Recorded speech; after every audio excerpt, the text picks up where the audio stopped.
تبارك الذي بيده الملك وهو على كل شيء قدير، الذي خلق الموت والحياة ليبلوكم أيكم أحسن عملا وهو العزيز الغفور، الذي خلق 7 سماوات طباقا ما ترى في خلق الرحمن من تفاوت فارجع البصر هل ترى من فتور ثم ارجع البصر كرتين ينقلب إليك البصر خاسئا وهو خسير. ولقد زينا السماء الدنيا بمصابيح وجعلناها رجوما للشياطين وأعتدنا لهم عذاب السعير. وللذين كفروا بربهم عذاب جهنم وبئس المصير. إذا ألقوا فيها سمعوا لها شهيقا وهي تفور تكاد تميز من الغيظ كلما ألقي فيها فوج سألهم خزنتها ألم يأتكم نذير قالوا بلى قد جاءنا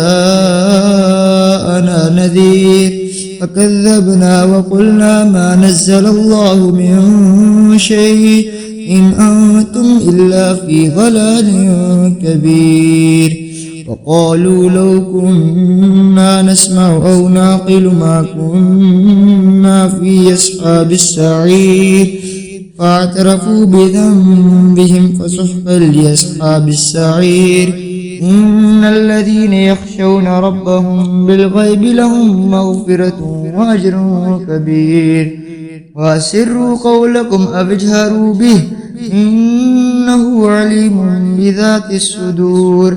ألا يعلم من خلق وهو اللطيف الخبير.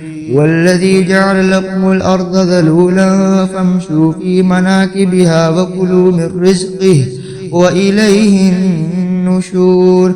أأمنتم من في السماء أن يخسف بكم الأرض فإذا هي تمور أم أمنتم من في السماء أن يرسل عليكم حاسبا فستعلمون كيف نذير. ولقد كذب الذين من قبلهم فكيف كان نكير.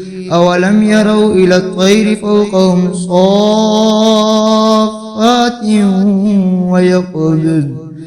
ويقبضن ما يمسكون إلا الرحمن إنه بكل شيء بصير.